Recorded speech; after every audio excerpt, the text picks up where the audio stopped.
hindi ako plastic na hindi magsabi na wala akong sama ng because yung ginawa niya pagtataksil, hindi lang yung pagtataksil sa kanyang kulig, kundi pagtataksil niya sa institusyon na Senado.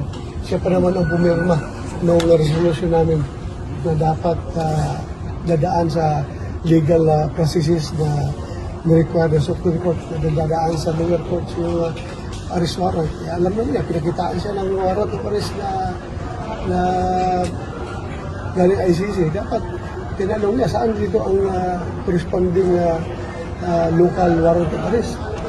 At saka wala ko siya sinabihan. But there's may design talaga na talagang gusto niya ahuli ako sa baba para hindi ako makaakyat dito, para hindi siya ma-unseat. Hindi niya alam. Kaya siya sasama loob niya dahil hindi niya alam kung ano nangyari. Diba? Iba kagad ang bintang nila.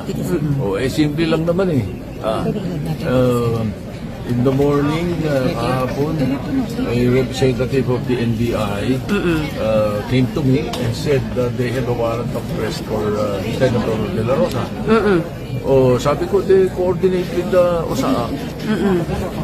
Sino naman mag-aakalang dadating siya? Hindi ko naman alam eh. I didn't do anything wrong. Wala naman akong ikang obstruction of justice na ginawa. Wala rin akong ikang ginawang masama para sa kanya.